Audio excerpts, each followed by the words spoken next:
Okay, so next up we'll be going over through the mass momentum conservation law. Sorry, and the momentum conservation law is derived and in essence would be very uh, similar to the mass conservation law, where we will start off with Reynolds transport theorem, and now instead of mass we'll be considering momentum to evaluate various quantities.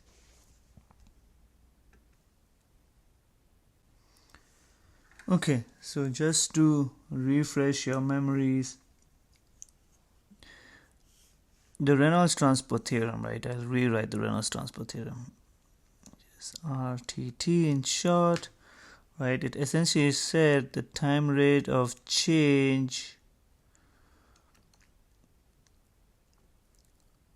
of an arbitrary parameter b of the system, which is the closed system, which is used or similar to analogous or Lagrangian description, right, is equal to the time rate of change of mass inside the control volume, b dv, plus the flux of the property, so that should be Cs, flux of the property B entering or leaving the control volume, V dot N ds, right, where capital B is an extensive quantity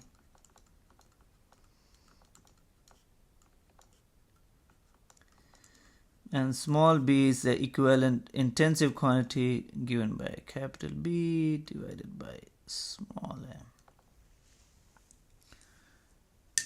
Okay, so this is the Reynolds transport theorem, right? So depending how what we did for mass conservation law is now we used B can be an arbitrary extensive quantity, so we used to find mass conservation law we substitute capital B to be m, that is mass for mass, right? Now for momentum, right, we'll substitute, what would be the substitution, right? Instead of B being equal to mass, we'll put B being equal to momentum and then go about this simplification, right? So first thing we'll do is, since we are looking at momentum conservation, we'll say that we'll consider B to be equivalent to momentum, which is mass times velocity, right? So small b in that case just becomes velocity.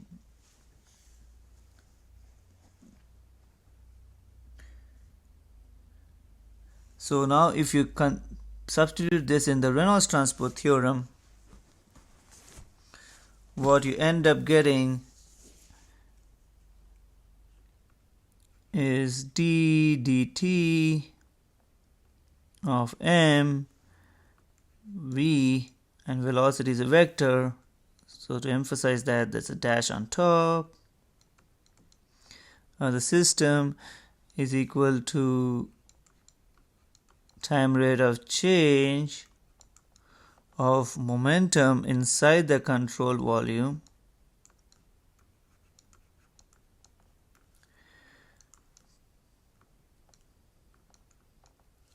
plus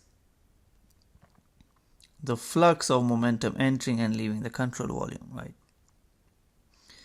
So here small b is v, so you substitute v, and then you have the velocity dot n dA to account for the flux of this momentum.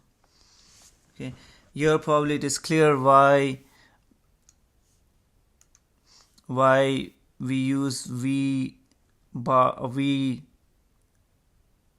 and v with a top hat bar for velocity vector, but also why the volume is mentioned by v, that is with a line going across it, so that you don't mix up this velocity with this volume, right?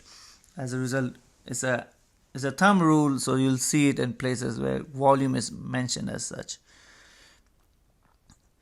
Okay, So this is the first step, right? So we have simplified the Reynolds transport theorem, right? But our goal is, right, if you remember from mass conservation law, is that we have to now account for what is the standard mass conservation law. We use that relationship here, right? So now in this case, we'll use to substitute on the left hand side, right, what is the standard Lagrangian momentum conservation expression. So what you use in solid mechanics, what is the momentum conservation expression, right? So if we label this as equation 1, right, now if you try to find like what is the standard momentum conservation law,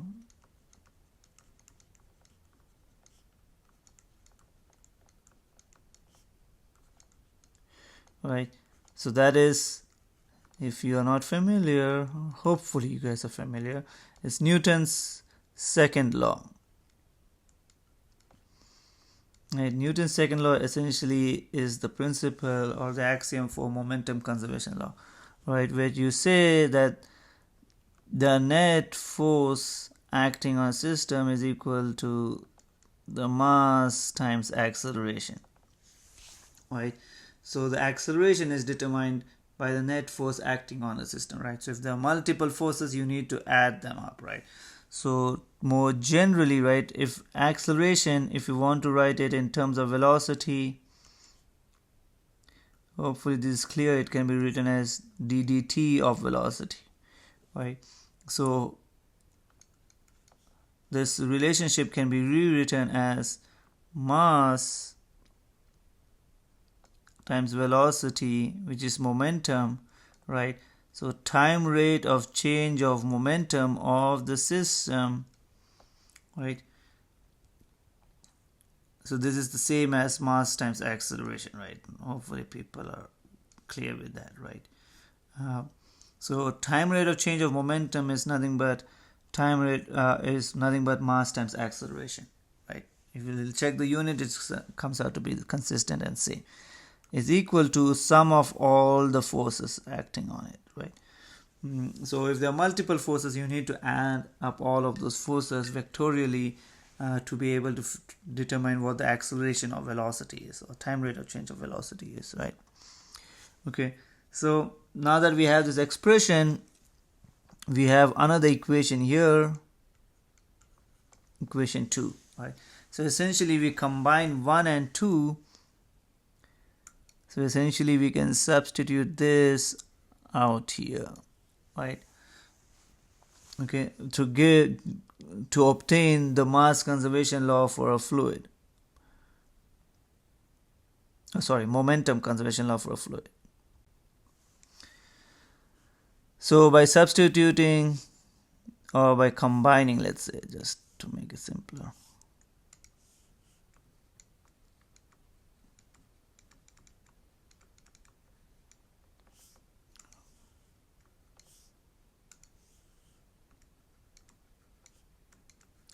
Equation 1 and 2,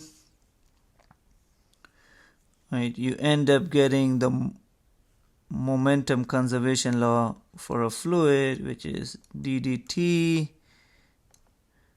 of the momentum inside the control volume plus the flux of the momentum entering and leaving the control volume should be equal to the sum of all forces, right? So this forms the momentum conservation law for a control volume or for a fluid, if you want to put.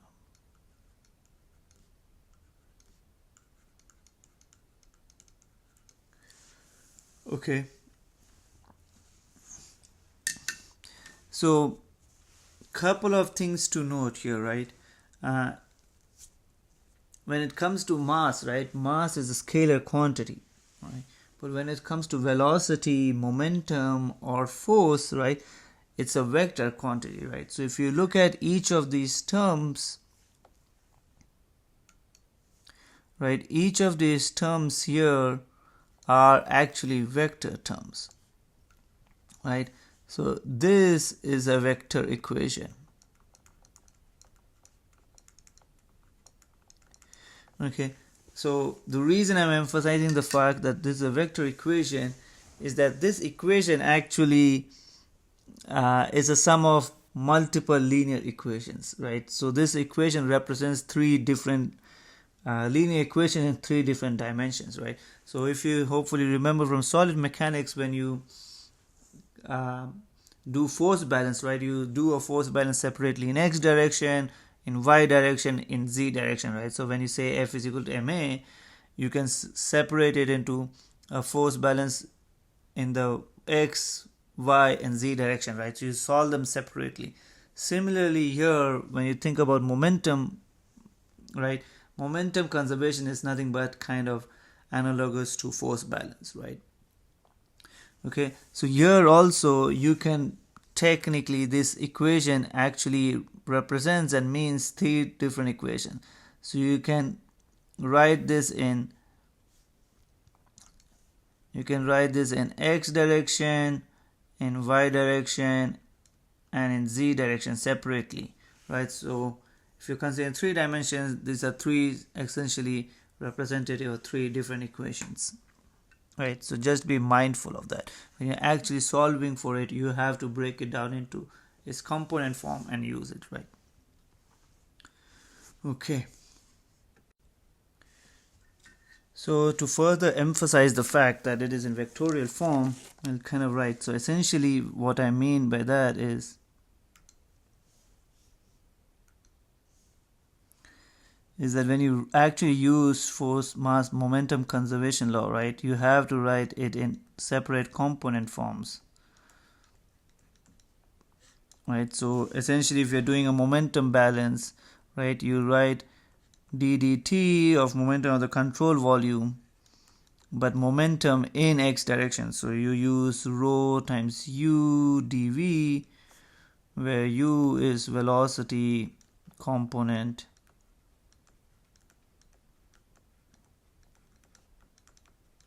in x direction, right? Plus cs rho times u v dot n dA is equal to force in the x component, right? Couple of things as a notation to note is like there is no dash in any of these velocities anymore, or the force, because you have already used the component form of its scalar, right? The only one with a dash or showing a vector quantity is this v dot n, right? And that's part of the reason, if you have noticed, that even though this is velocity and this is velocity, these are represented separately because there's a subtle difference, right? This is v dot n, so this means the velocity component in the direction normal to the area, right? So v dot n is a scalar quantity. Hopefully you know that or are aware of that, right? So v dot n is the scalar quantity, and this scalar quantity will be in the direction normal to the vector, right? So that is independent of the direction of the x component, right? Okay, so that's why it is done differently. Often you'll see that it ends up being the same, and then you can do u square, but that is not always the case, right? So that's why you have to be mindful of that difference there. Okay, so essentially this is the x component, and you can similarly write y component and z component of this momentum balance, right? Which will give you three equations, right? So the first equation that we showed of general momentum balance, the previous slide, right, that is actually representing three equations. So just be mindful of that. Okay, now similar to what we did for mass conservation law, right, and in the Reynolds transfer theorem, we can simplify this momentum conservation law or expression to different control volume situations to make our life simpler, right? So I'll provide those expressions next. Okay, so some of the simplifications, right, is the fact that if you have a fixed control volume, right, to reiterate this, right, your time derivative can be taken inside because your integral or the volume is not changing its shape or is not moving, right, specifically is not changing its shape with time. So your volume is not changing, so you can take this time derivative inside so that it is only accounting for the time rate of change of rho and v, not accounting but does not need to account for changes in volume because the volume is not changing, right? And the second term kind of remains the same.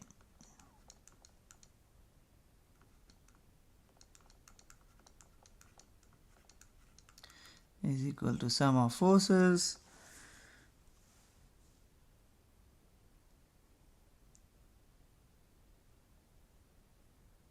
now. If in the case of fixed control volume, right, you had 1D inlet and outlet, right? So if it's fixed control volume but on top of it 1D inlet and outlet,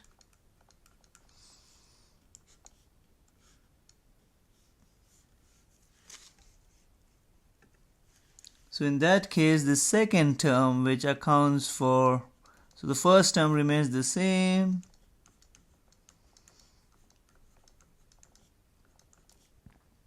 now the second term you can, instead of writing as an integral, you can simplify it as a summation for momentum fluxes, right? So the momentum flux can be, so similar to the mass flux, slightly different. Your momentum flux can be a summation of momentum flux leaving the system, so out of the system, so m, so it's mass flux times velocity is momentum flux. I out minus momentum flux entering the system.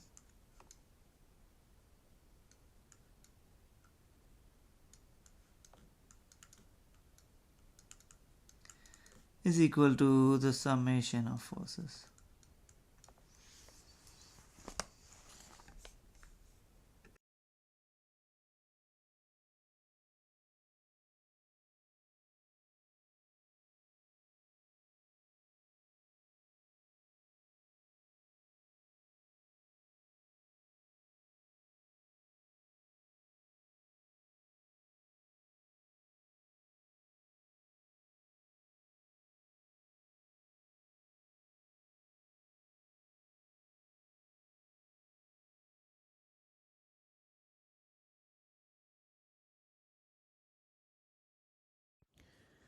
Now, if density and velocity are both constants, and specifically constants with respect to time, then the first term, that is the time derivative term or the term that accounts for the time rate of change of momentum, right, since both density and velocity are constant, that means the product of that is a constant, so that time derivative of that will go to 0 and hence that term will drop off.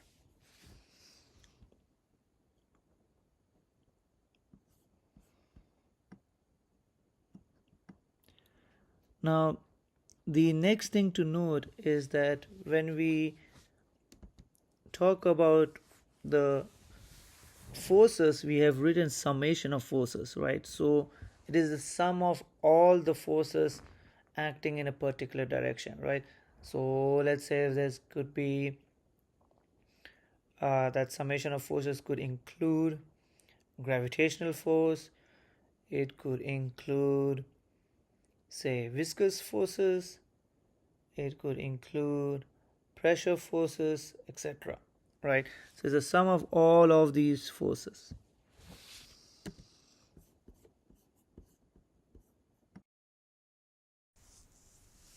Okay, so one of the last things would be, so far we looked at fixed control volume, but similar to momentum conservation law, mass conservation law, if you're looking at a moving control volume, one of the key differences would be,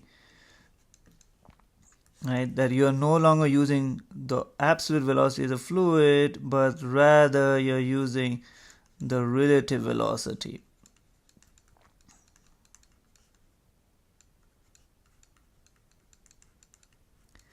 Okay, so essentially your momentum conservation would become time rate of change of momentum, but relative, right? So you have relative velocity, and then for the flux of momentum or momentum flux, you will also have relative velocity. And that will be equal to your sum of all forces. Okay, so just be mindful here, similar to mass conservation law, you're going to use momentum also. If you're using a moving control volume, you're going to be using relative velocity, right? So that's part of the reason I kind of like to review them together, because of the similarities between these two sections of mass conservation and momentum conservation. So next up, we'll be ending up with reviewing both mass and momentum conservation together.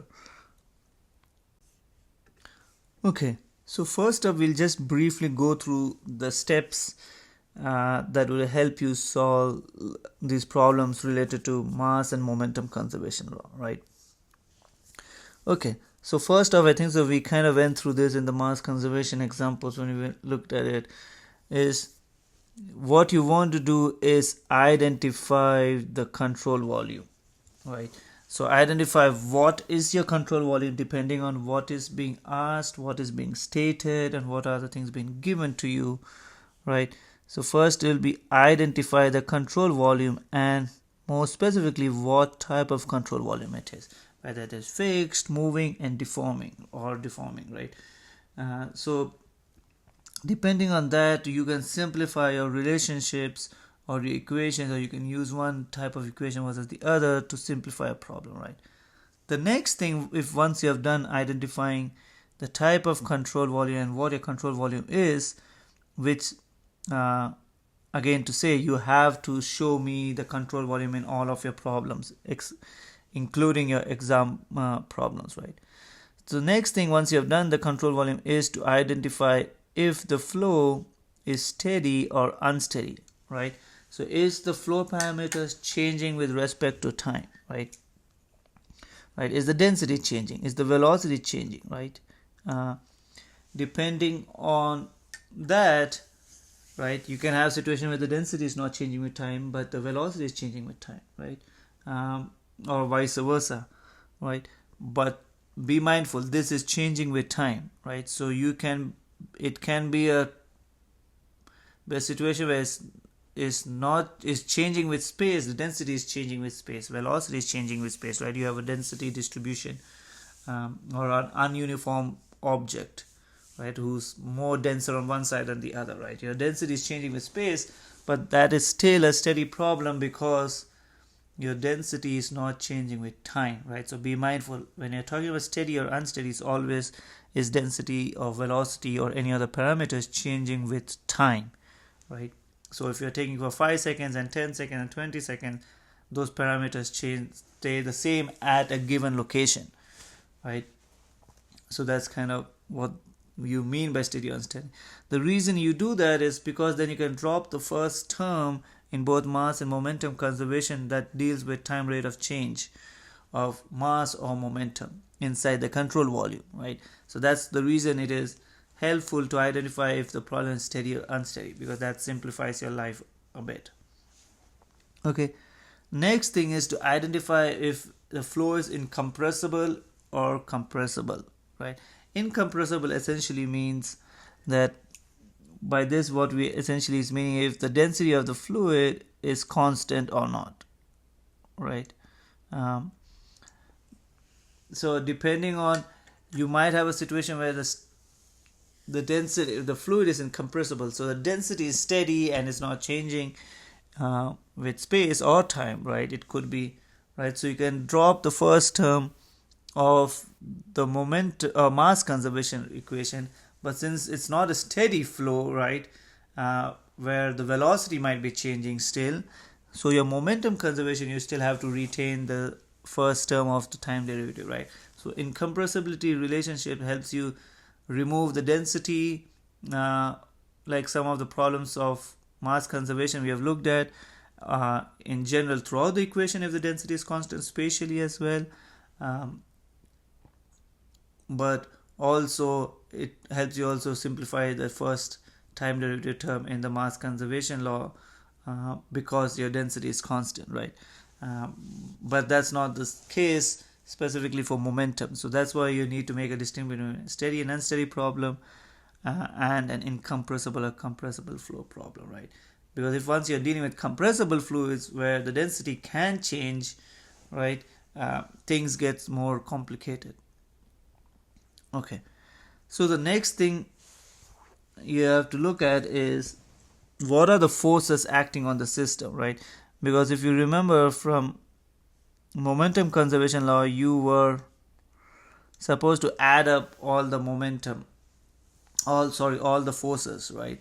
So depending on the system you're looking at, can you ignore the gravity, can you ignore atmospheric pressure, right? Or there are other negligible forces, right? Because depending on if you can ignore it or not ignore it, you need to start accounting or add those forces, right? Is there one external force or there are multiple external forces, right? It's like a object being pushed from two sides, right? If both the sides is pushed equal and opposite, then the object is not moving anywhere, right? So that's kind of the point of like you need to add up all the forces, right? So first, before you can add up, you need to identify the forces and identify if some of those forces can be neglected or is negligible, has negligible effects, then your problem can be simplified.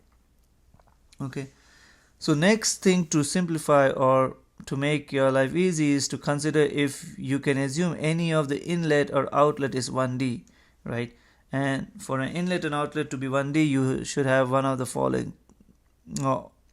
following conditions satisfied, right? All of the following conditions satisfied, sorry. So the first thing is the fluid flow has to be perpendicular to the inlet and outlet, right? Okay, so if the outlet is facing a certain direction, the unit vector or the normal vector should be in the same direction as the inlet and outlet, right? So essentially it's a one-dimensional flow that case, right? The next thing is the velocity is assumed or should be constant across or whatever the velocity you're computing, right? You can convert into average velocity as well, but and that has to be constant across the value that you're going to use across the cross-sectional area at the inlet and outlet. Okay, the last thing is the density also has to be constant across the cross-sectional area, especially considering specifically when you're finding 1D momentum across 1D inlet and outlet. Okay, now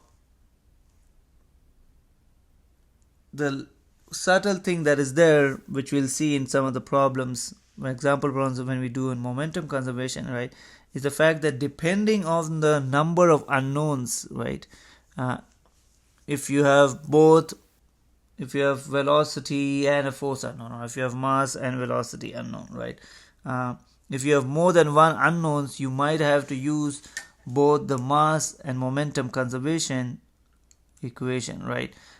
If you have just one unknown, you just need one relationship, so that were provided by mass conservation or momentum conservation, right? But if you have two unknowns, then you have to use both mass and momentum conservation, and that is something you will be expected to identify, right? Because in real life, right, you're not going to be told exactly what the equation is going to use, right? You'll be given a problem or a situation, and depending on the knowledge you have, you'll have to identify which equations to use and when and where, right? Okay, lastly is to again remind you that momentum conservation, unlike mass conservation, is a vector equation, right? Hence it can be broken. You need to break it up into components form before solving it, right? So you cannot combine x and y component velocity or momentum or forces, right?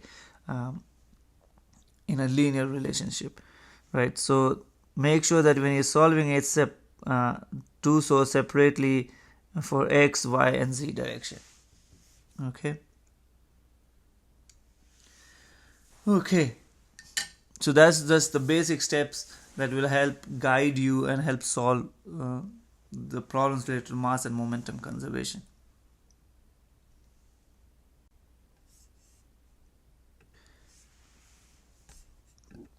Okay, so when it comes to the actual conservation laws or the relationships, right, we went through this. So when we do mass conservation law, if you look at the most general form of a deforming and moving control volume, right, here, since the density and the volume is deforming and changing, right, so it can change in shape and size, and it's also moving, right? So since it's changing, the volume can change and the density can also change, right? In this case, the time derivative needs to be outside the integral to account for changes in the volume or the control volume, because of the fact that it is a deforming control volume. Now, because it's a moving control volume, when you talk about mass flux, right, you, instead of using the absolute velocity, you end up using the relative velocity, which is essentially the fluid velocity minus the control surface velocity, or the control volume, or the control surface, right? And specifically, be mindful, this is a vector relationship, right? So if VCS is acting in the negative direction, then you have this is minus of minus the velocity, right? So just be mindful of this is a vector equation. So each of these terms can be positive or negative, right? Okay, now if it was not a moving control volume, if it was just a deforming control volume, right, then you'd use the absolute velocity instead of the relative velocity. Okay, that's the main difference. So the only difference when it comes to moving control volume occurs in this second term. So if there is no moving control volume, then this is just absolute velocity. If it's only deforming control volume, then you have to make sure that it's still this time derivative is outside this integral to account for changes in the control volume and right as well, right, because the control volume is changing with time because it's a deforming control volume. If it was a case of a moving control volume, if it's only a moving control volume, right, then again the second term you'll need to use relative velocity, but now in the first term you can take the time derivative inside, since the control volume is not changing with time. Okay, so it's not deforming or changing shape, it's just moving globally, right, or as a whole, to be more precise. Okay, the simplest of the types or the cases is of a fixed control volume, right, where it is not moving or deforming. Okay, as a result, you can put the time derivative inside the integral and you just need to use the absolute velocity and not worry about the relative velocity. In addition to this, if we now can make the assumption that the outlet or inlet is 1D, which we went through of what are the criteria for it to be 1D, this integral that you have for mass flux can be reduced to just a summation of mass fluxes, right? So you can do it as a sum of all the mass fluxes leaving the control volume minus the sum of all the mass fluxes entering the control volume, right? And mass flux is given by is nothing but just rho VA. Okay, now if the density is constant, sometimes you will see you will be provided mass flux instead of the velocity and density separately, right? But if for some reason they might also provide you the volumetric flow rate or the flow rate, right, which is just the velocity times area without the density, right? So if you can cancel the density, if it's an incompressible flow, then you just have to deal with volumetric flow rate, right? You don't even have to worry about density in that case, right? And that's part of the reason of having the volumetric flow rate or the flow rate being mentioned. Okay.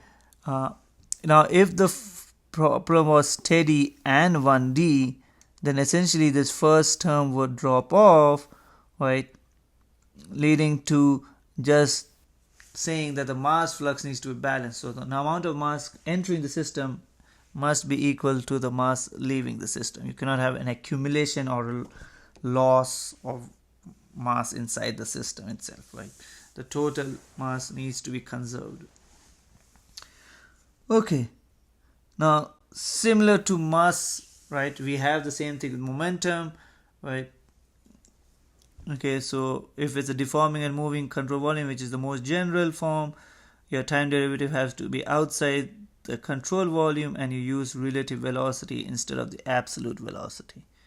And as previously mentioned, this is a vector notation, a vectorial equation or relationship. So this is actually three components, right? And the last term of summation of forces, right, it's always a summation of forces. So if you have multiple forces, or if you have multiple types of forces acting in a particular direction, all of those needs to be added up. Okay.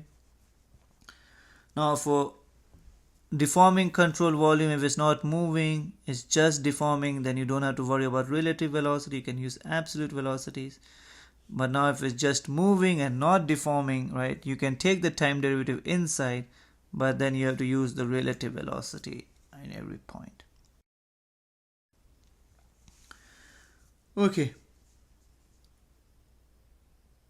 So if you have a fixed control volume, then you can take the time derivative inside the control volume, and since it's not, because it's not deforming, but in addition to it, it's not moving, so you just have to worry about absolute velocities, right, not relative velocities. Similar to mass conservation, if you have 1D inlet and outlet, you can reduce this integral just to a sum of terms, so sum of momentum fluxes coming in and out of the system. Okay, so remember again, mass flux is just rho VA, so m dot represents mass flux and Q represents volumetric flow rate. Similar to mass conservation law, if you can assume the flow is steady and you have 1D inlet and outlet, the first term drops off and you're just left with the momentum flux, the momentum entering and leaving the system is equal to the sum of all the forces acting on the system, right? So that's pretty much all that is there to momentum conservation law, right? So if you're just careful and do things systematically, you should not have too much trouble solving for momentum conservation law. And next we look at example problems which will help you better understand the concepts of momentum conservation law or how to apply it. Okay, so that's pretty much it from mass and momentum conservation.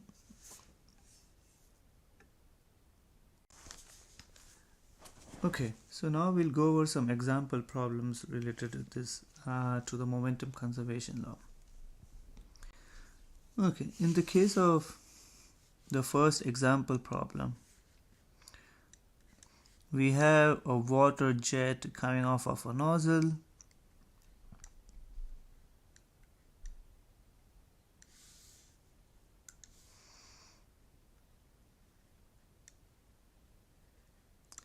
This ends up hitting a vane, which essentially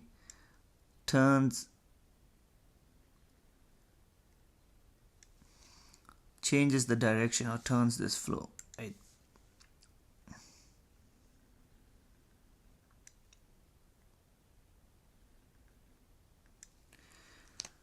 Okay, so if x and y are coordinate system, we know the velocity of flow coming off of this water jet. Okay, our goal is to find if this flow is being turned by this vane, and to make life simpler, let's assume this vane to be stationary. Our goal is to find what is the amount of force acting on this vane because of this water impinging it, right? So that's kind of the goal here. Okay, to find the force. Now what you have been also given is the angle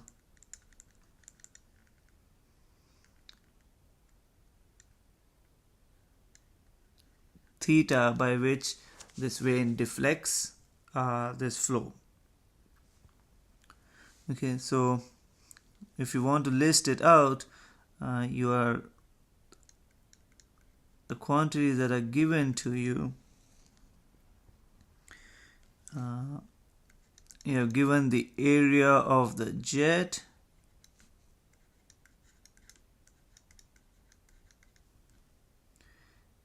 is equal to A, capital A, the angle by which the jet is rotated or deflected,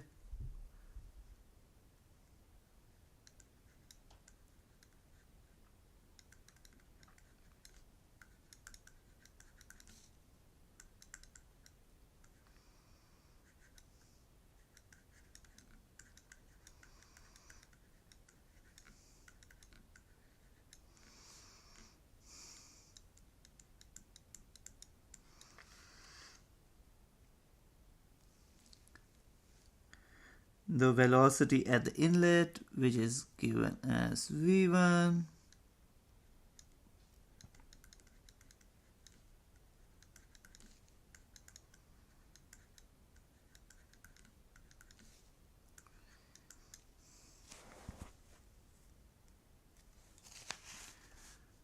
okay, so these are the quantities that are given. On top of it, right, some of the things that are explicitly mentioned in the problem are these assumptions, right? So it is said that the friction forces is negligible.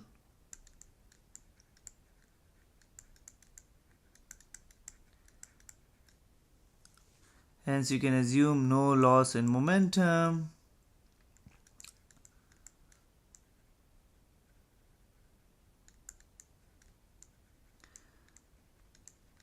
As the flow moves along the vane, essentially saying that the velocity does not change, or the velocity magnitude does not change.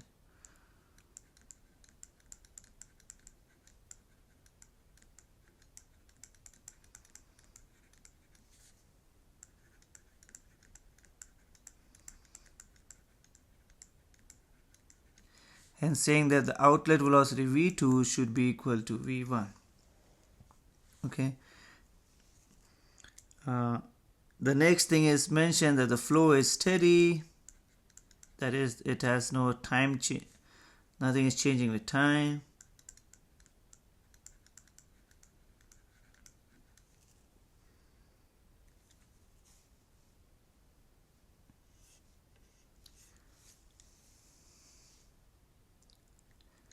And there are no pressure changes as well.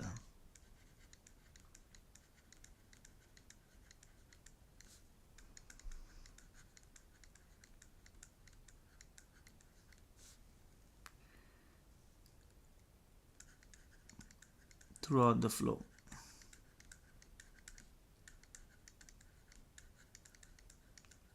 So these are some of the assumptions made to make your calculations and life simpler, right? Okay, so if this is the case, right, since we needed to find the force, right, if I want to explicitly mention find, so you need to find the force, so that means you need to find the components or magnitude. So you need to find fx and fy. You want to find, it's a vector quantity, so you find the components. That is saying that you want to find the magnitude of the force and the direction theta.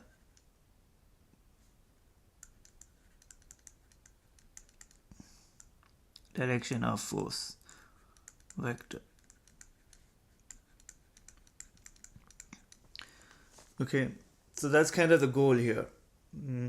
So like with every problem, the first thing what we do is you have to identify the control volume and then the type of control volume, right? So you have a jet coming, you have a vane,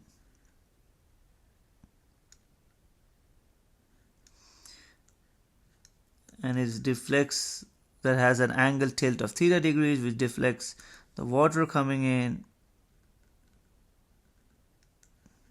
right? And because of this deflection or this impingement of water on this vane, naturally it won't be hard to imagine that there's going to exert a force on this vane, right? If you want to think of practical examples, right? When you think about gas turbines or jet engine turbines, right? Airflow essentially helps deflects these vanes, right? Or even wind turbines, right? And because of this angle or tilt or this deflection in force, the vane forcing to deflect the air in a certain direction, it results in a force applied by the air or the wind or water, right? Depends on what's the fluid. It applies a force on the vane, therefore moves the vane, and if it's moving the vane, you can then connect to a generator and generate electricity or something else, right? So that's the whole point of turbines that is done, right? On the flip side of it, you can think of if the vane is moving and the fluid is stationary. Because the vane is moving, it's going to result in a force applied on the fluid, which results in a flow, right? So this is similar to an impeller design in pumps, right? Okay, so that's where the practical application of this example problem comes into play. Okay, so now we have been asked to identify, the first thing is always to identify control volume.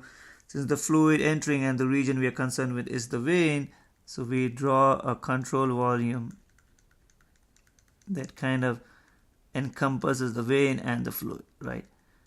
Always keep in mind the control volume does not have to be perfect geometric shapes, right? You draw the control volume in a sense to make your life easier a bit. Okay, so we drew it in a way that since it's this surface and this surface are parallel to the vane and the jet, there is not going to be, so it's going to be obvious here you have a wall, so there is no flow. So there is no flow across this vane, right, in this direction. So on this face there's not going to be any flow, right? So we don't have to consider any mass or momentum flux across this. And on the top wall, right, the control volume is chosen such that it's parallel to the change in direction of the jet always. That way there is no flow across this, right? So nothing is leaving this surface at all, right? The only place you have anything leaving is this phase 1 and phase 2, right? So 3 and 4 there is no mass flux or no momentum flux, right? So there is no flux in the case of 3 and the same, no flux in the case of 4, right? That is partly based on the geometry or the problem we are looking, and partly the way we chose the control volume. Okay, now that we need to find the force, right? We know the velocity coming in v1, and we know the velocity v2 that is coming out, and we know that is both of these are the same as well. because of the assumptions that we made, or that has been explicitly mentioned in the problem, right? Okay, so now our goal is, if it is same, then what is the force we can calculate, right? How we can compute the force. Now, in order to compute the force, right, there's only one equation so far we have learned where the force comes into play, and that is the momentum conservation, right? So if you want to find the force at some point of time, you will have to use the momentum conservation law. Okay, so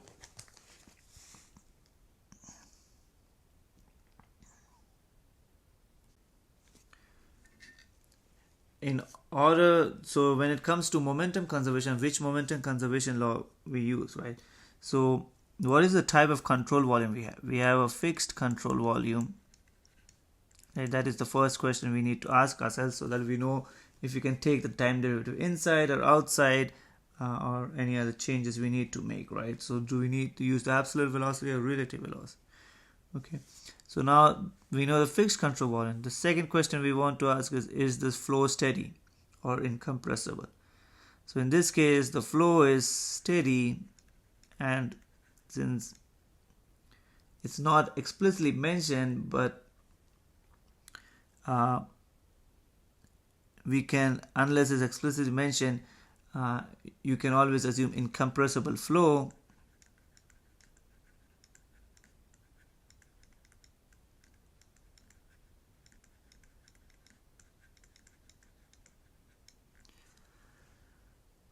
Okay, so using these basic characteristics of the problem we are looking at, right, we can use a simplified form of momentum conservation where, because it's steady, there is no time derivative term, and in addition it's also incompressible, right? And since it's not moving, right, it's a fixed control volume, we don't have to use relative velocity. The next question that needs to be asked is, are the outlets, can it be assumed as 1D inlet and out, right? Okay, so if you ask yourself the question, right, you have this jet here, is this parallel to the normal axis in both of these inlets and outlets, right? It is parallel, right? That's the reason of choosing the control volume wisely. So you can choose it in a way that the outlets and inlets behave as a 1D inlet and outlet. Okay, so if that's the case,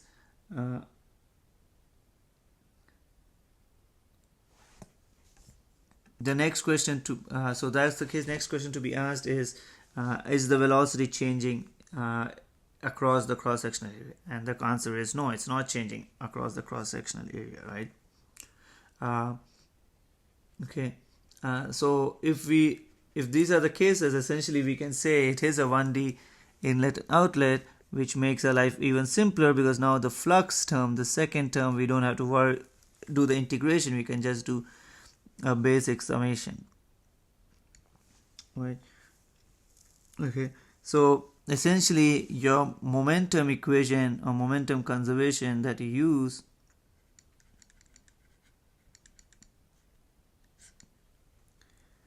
can reduce to this form, right? Summation of momentum flux leaving the system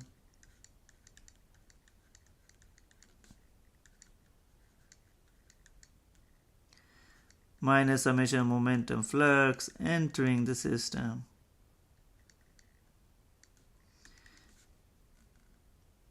is equal to sum of forces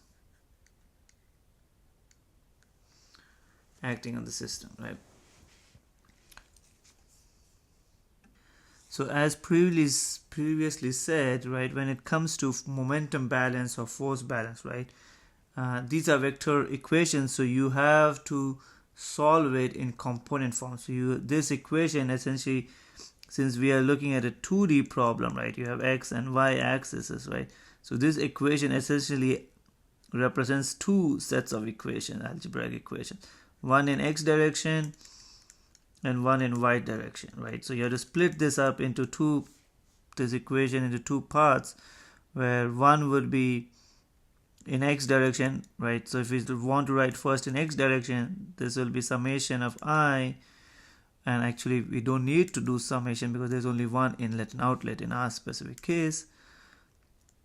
So m mass flux times velocity in the x direction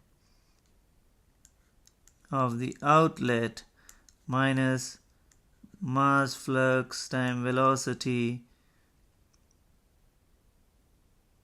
in x direction of the inlet is equal to the force acting in the x direction, right?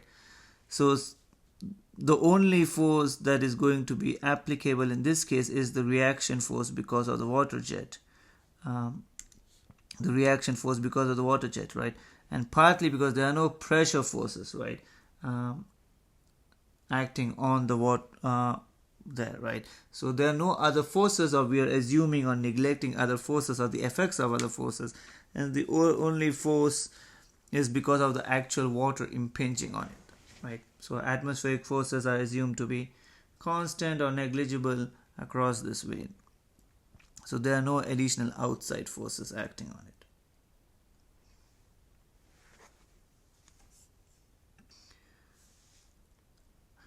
Okay, so if this is the case, right, essentially we need to compute, if we know the mass flux of the inlet and outlet, we can find, and if we know if Vx and velocity of the outlet in x direction, velocity of the outlet in the x direction, velocity of the inlet in x direction, then we can subtract these two to find the force component in the x direction, right?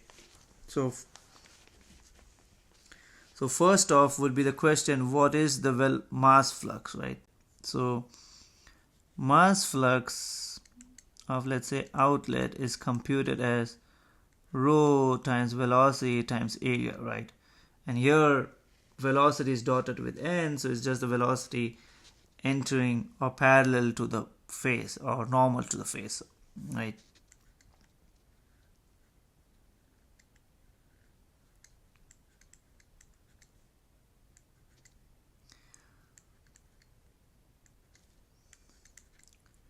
Right, but we already made the conclusion, or come to the conclusion that V1 is equal to V2 is equal to V.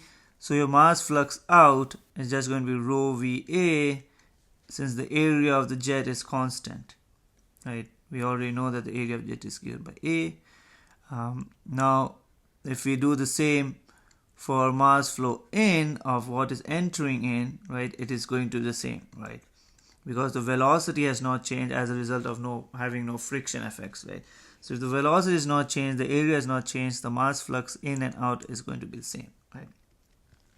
Now comes the part of velocity component in the x direction of the outlet. Okay, when it comes to outlet V2, right, you have this angle. Let me do a better job drawing this. You have this theta angle here.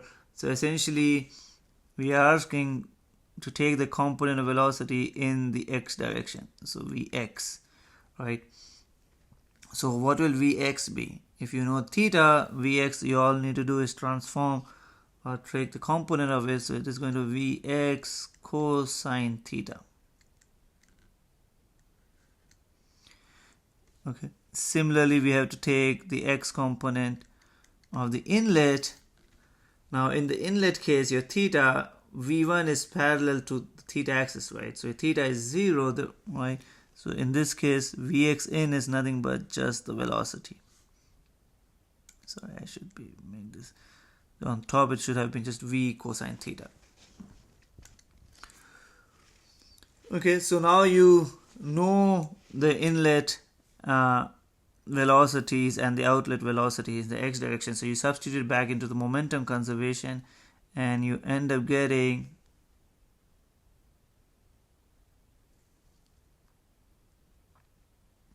rho VA, that is for the mass flux,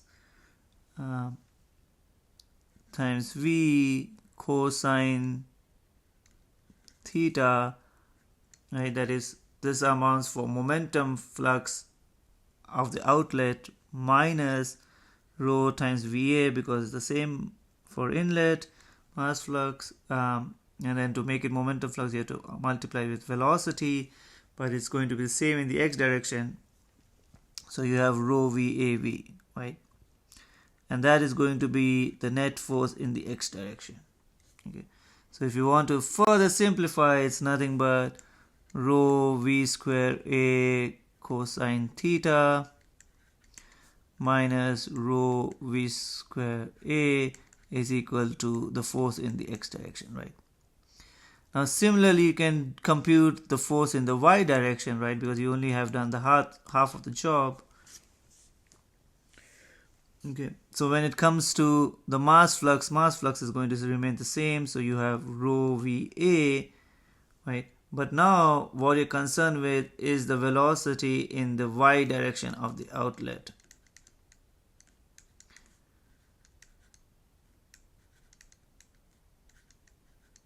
And the velocity in y direction of inlet, right? And that will be equal to the net force in the y direction. Now in the inlet, what is going to be the velocity in the y direction, right? Your flow is coming in parallel to the x direction, right? And then it is tilting. Okay, so there is no component of velocity. There is no component of velocity in the y direction at all. So this essentially, velocity in the y direction essentially is 0, so this term drops off. And Vy outlet, right, if you want to take a component, is V sine theta. Okay, so you have this velocity in the general direction, and this was V cosine theta, and on the y-axis we have V sine theta, and this is V cosine theta. So hence your net force in the y direction becomes rho V square A sine theta minus rho V square A, that is 0, right? So there is nothing here. So, and rho V square A sine theta minus 0 is equal to your force in the y direction, right? So as a result, from momentum conservation, you have found the two force components. Now the final step is, you know, the force components, and what we have been asked is what the force acting, or the force vector, right? So since the force is a vector quantity, you have to provide the magnitude and direction. So if you have a vector, hopefully this should be straightforward. Your magnitude of that vector is square root of the sum of squares of its components, and then the theta direction is tan inverse of vector component in the y direction divided by the vector component in the x direction.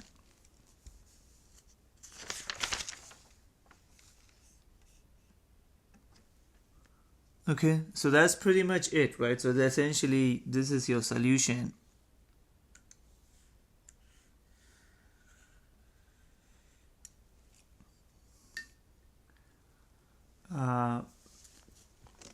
That's the answer to the question that has been asked, right?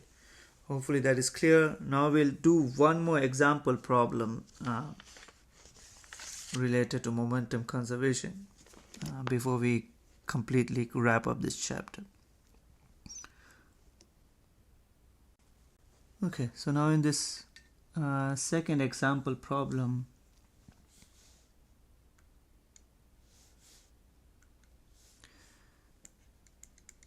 we again have a jet impinging, but currently the jet is now not impinging a vane but rather a wall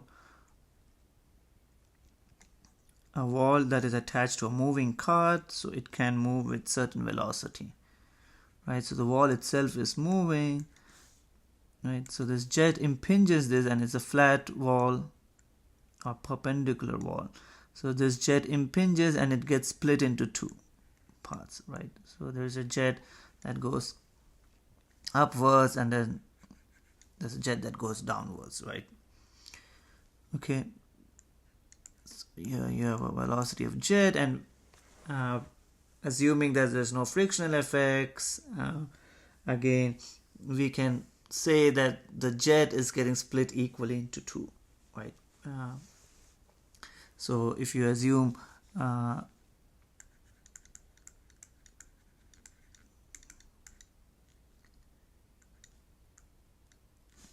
me just write it here.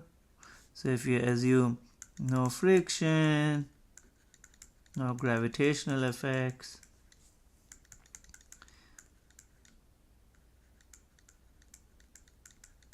or negligible gravitational forces, you essentially can say that the jet gets split into two parts, right? Okay, so the main difference here is that this wall is no longer stationary, it's moving with a certain velocity, and you were asked to find the same thing again, is what is the force imparted by this water jet on this wall. So you have been given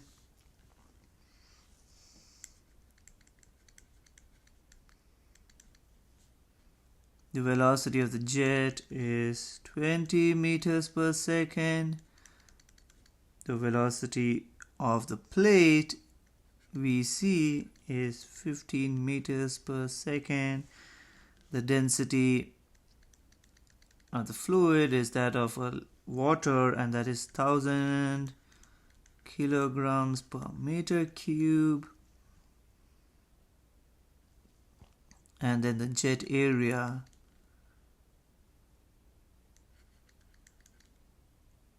is 3 centimeters square. Okay, so essentially you've been asked to find what is the force required to keep it moving at this same velocity, right? So essentially saying that if this is moving, what is the force acting on this? That's as simple as that, right? Okay. As with every problem, the first thing you want to do is draw the control volume. And in this case, you can draw a control volume that captures the inlet and outlet of the jets and the surface that is moving. Right? And if I want to ask you what type of control volume it is the question is always, first question is it deforming? So no, this volume that you have drawn here is not changing in shape over time, right? And then the next question, is it moving? So in this case, it is moving because this VC is moving. So naturally, we have to constantly, since velocity is, this plate is moving with velocity CVC, so this control volume has to also move along with VC, right? So hence it's a moving control volume. So essentially that means you will have to use relative velocity. In addition, right, you can assume for simplicity that it is a steady flow problem unless there is something explicitly mentioned in the problem that makes it unsteady. You can assume it's a steady flow, and then hopefully it should be clear that you can assume these inlets of Vj, right? So this is the jet inlet, and then these two outlets on the top and bottom to be 1D. So you have 1D inlet and outlet because it satisfies all the criteria for being 1D inlets and outlet. Okay, so definitely one of the equations that you need to use at some point in this problem is momentum conservation, because that's the only one that contains force, right? Okay, so mass conservation by itself does not contain force, but in order to compute momentum conservation, right, you need to know the velocities of fluxes in and out, right? So at the inlet and outlets you need to know velocities, right? So here you have been given Vj, but technically you don't know what exactly is V1 and V2. Okay, you know that it's equally split up, so you can say that V1 is equal to V2, but will it be equal to Vj or is some other form of it because it's getting split up of it, right? So you will be able to intuitively make a guess, but in this case you'll have to explicitly show or prove why you how to get or how to compute or explicitly show the expression of v1 and v2 in relation to vj, right? So when it comes to momentum conservation, right? So if addition to force, if you don't know the velocity or if you don't know the density, for instance, right, then you need another set of equation. What is the other set of equation that you are aware or know about, right? In this case, you also know mass conservation law, right? So in the problems where you have both velocity and one of the velocities of inlet and outlet, and let's say the force is unknown, then you will have to use both mass and momentum conservation. If it's just the force that is unknown, then you only need to use momentum conservation, right? So depending on what is being asked, if you have multiple variables unknown, you need multiple equations. So as a result, you'll use in this case both mass and momentum conservation law, right? So mass conservation law will essentially be used to find the velocity, and then once you know the velocity, you can use momentum conservation law. So for equations, right, you're going to essentially end up using mass conservation and momentum conservation for a moving control volume with steady flow and 1D inlets and outlet.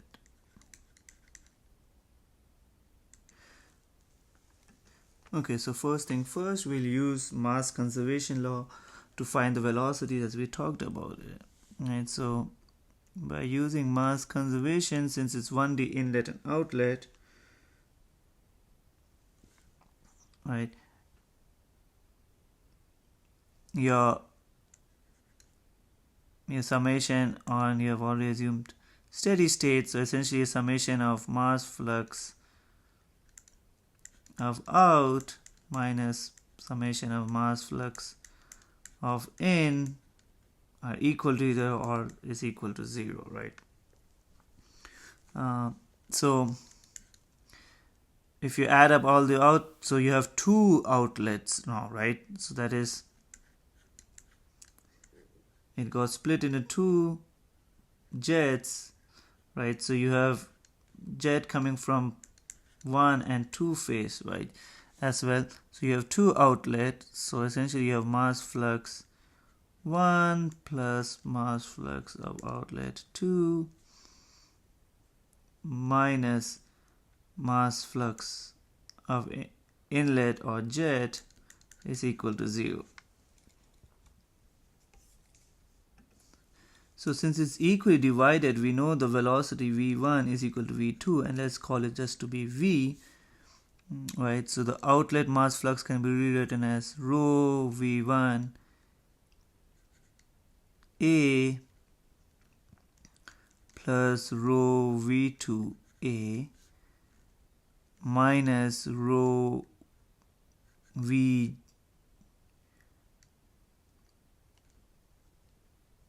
vj a is equal to 0, right?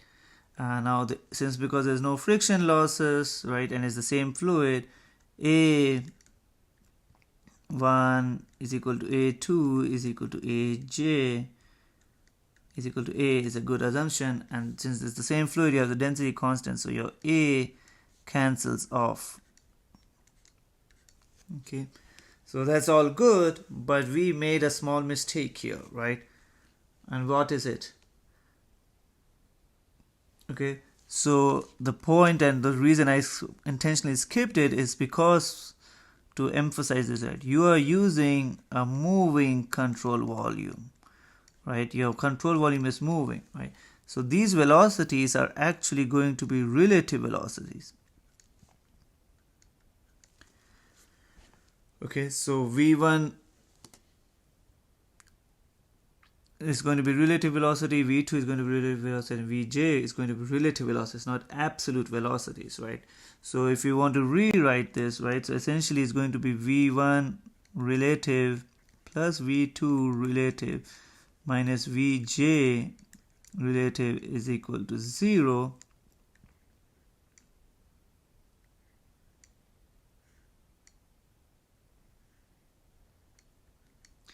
and this is moving with this control surface is moving with a velocity vc.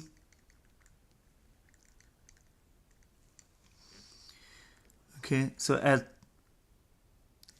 when you talk about relative velocity, right, hopefully you remember relative velocity is nothing but vector is fluid velocity minus the velocity of the control surface.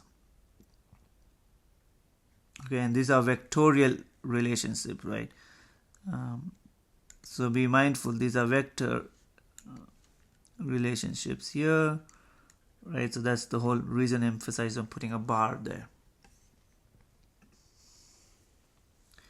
Okay, so when it comes to velocities here, right, or relative velocity, right, hopefully you remember, right, when you're talking about velocity v1, it's this velocity normal, in the direction normal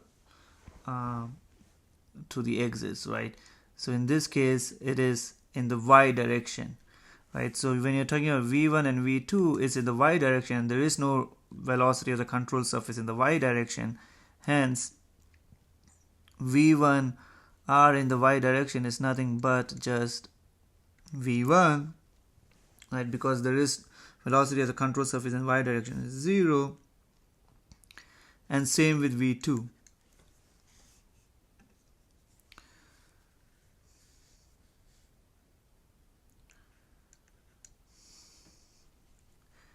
And when it comes to the jet velocity, right, which is this vj, now that is in the direction of the control surface and there is a velocity there, right? So essentially this vj becomes, relative velocity of the jet becomes vj, which is the absolute velocity of the fluid, minus the velocity of the control surface, which is equal to 0.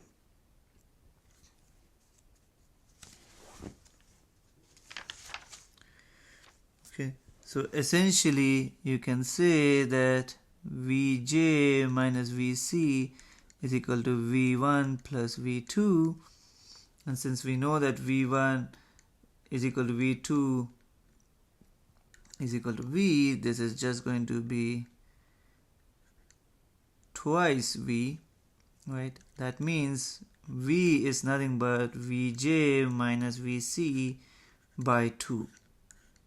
Okay, so now we know velocity. The whole reason we were doing using the mass conservation law is to know the outlet velocity of the jet, right? So now we know the velocity of the jet in these two outlets after getting split, right? Yeah.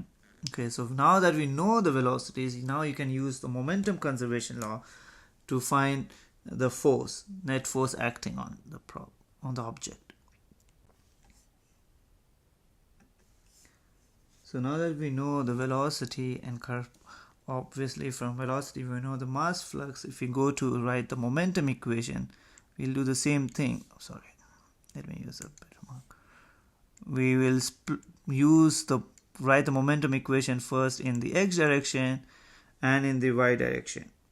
Okay, so in the x direction, essentially you have momentum flux of the first inlet in the x direction and relative velocity, right, plus the momentum flux of the second inlet in the x direction and relative velocity, minus the momentum flux of the jet in the x direction, and that will be equal to the force in the x direction, right?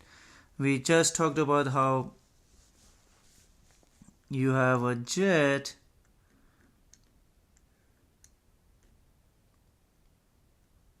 right coming in and the outlet to the jet is in y direction, right?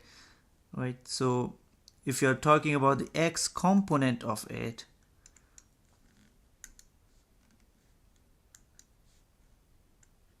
so if you're talking about the x component of these velocities, there is none, right? Because there is no outlet component there. It's all in the y direction. So essentially u1 is 0 and u2 is 0. Okay, so essentially your force in the x direction is going to be minus m mass flux of the jet times the relative velocity of the jet Vj, right? And we already know that the relative velocity and the mass flux can be given by rho area, and this is Vj minus Vc, and then this will also be Vj minus Vc, right? So that will be a force in the x direction. So now that you have the force in the x direction, you have to go ahead and find the momentum balance in the y direction. So if you go ahead and write the momentum balance in the y direction, it is u1 y times r plus m mass flux u2 y times r, right, minus mass flux of the jet coming in u jet y relative r is equal to force in the y direction, right? So when you're talking about u jet in the y direction, right, again the jet velocity is all in the x direction, right? So there is no component in the y direction of the jet, so this term becomes 0, right? And these in the y direction are just the velocity of the jet, which is m1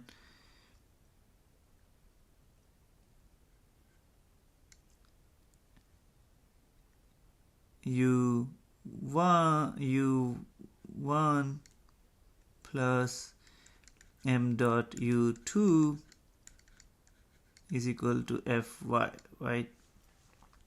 Okay, so one thing to be mindful, right?